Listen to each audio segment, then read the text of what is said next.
Belarus across the globe in 9 languages, 24/7, online, FM and satellites. Radio Belarus International, bringing Belarus closer.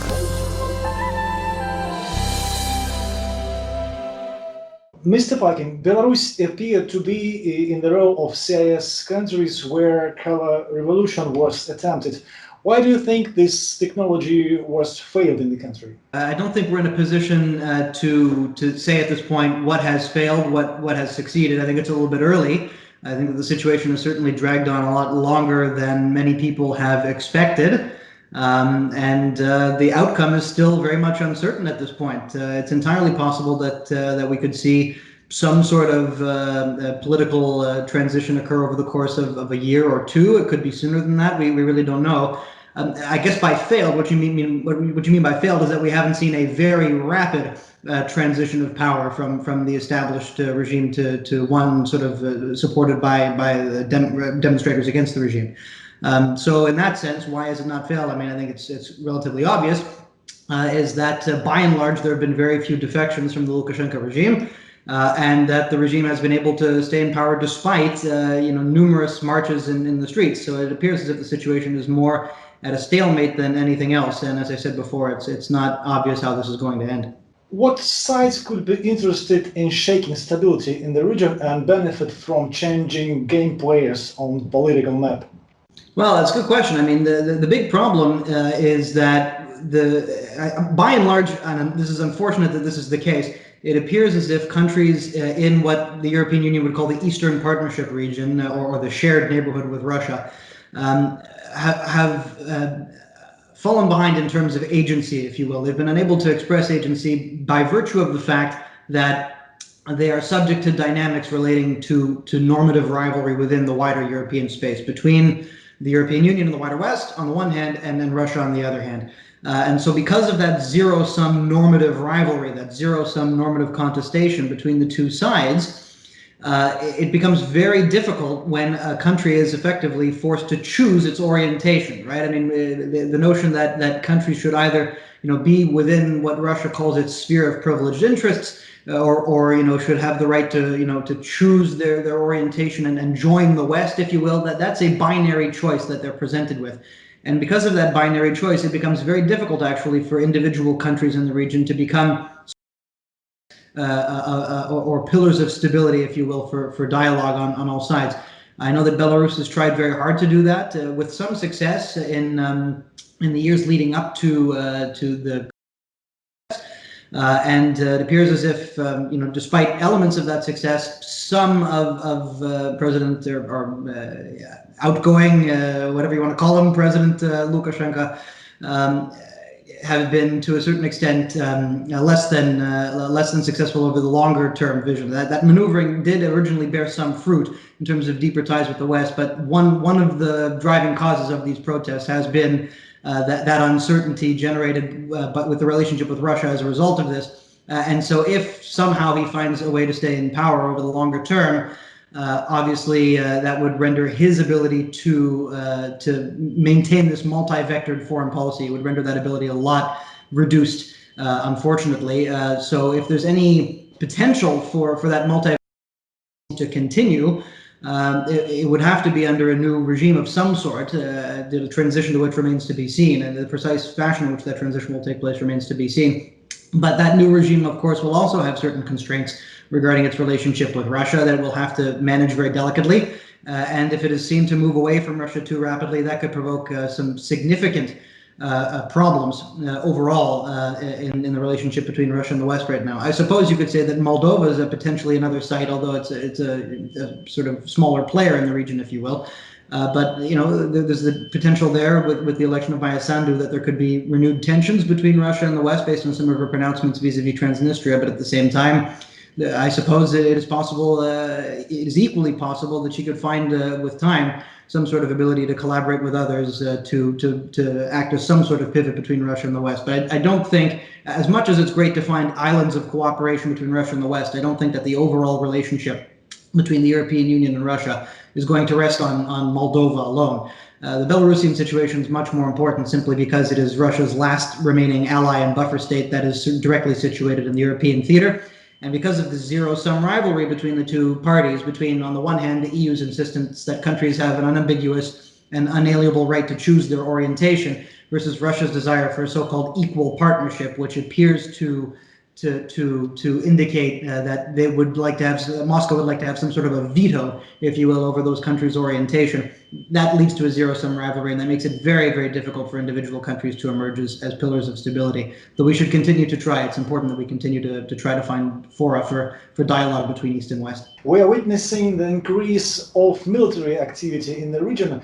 How could it shape the regional security? I mean, it could shape it in a whole number of ways right now. The situation in terms of military contacts has been quite worrisome for some time, with the decline of a series of bilateral, multilateral agreements that have been signed. We've seen the decline of the Conventional Forces in Europe agreement. We've seen the expiration or withdrawal, rather, of both parties from the INF treaty regarding nuclear agreements. Nuclear weapons, excuse me. We've seen, an inability so far, despite certain promising breakthroughs at times, to find a resolution to extending the New START treaty as well. So, by and large, the overall framework in the region and the commitment, and of course, there's challenges to the Open Skies Agreement as well. The Trump administration's signaling its intention to withdraw from that as well. So I'm very worried that there's just not enough trust right now in U.S.-Russia relations in particular, but also in EU-Russia relations to have significant progress on an established institutional framework to dealing with these issues. And that could, if political tensions and diplomatic tensions get out of control, that could lead to an unpredictable escalation. So the situation is fragile. I don't think that any party is particularly overwhelmingly eager to, for example, to deploy a whole series of intermediate range nuclear missiles in Europe again.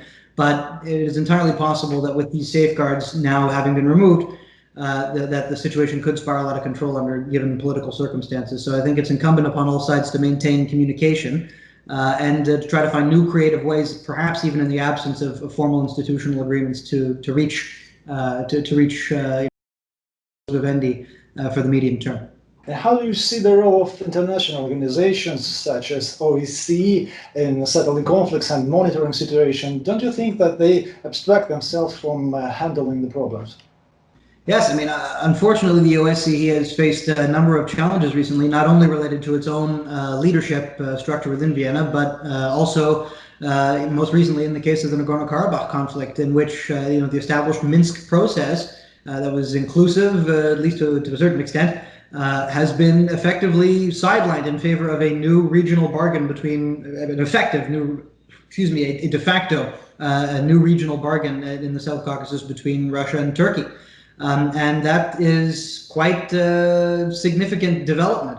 What role that leaves for the OSCE actually to play is going to be very difficult. And I think it's unfortunate that in the eyes of many, the OSCE has just sort of drifted towards becoming associated mostly with election monitoring and the promotion of human rights and journalistic freedom.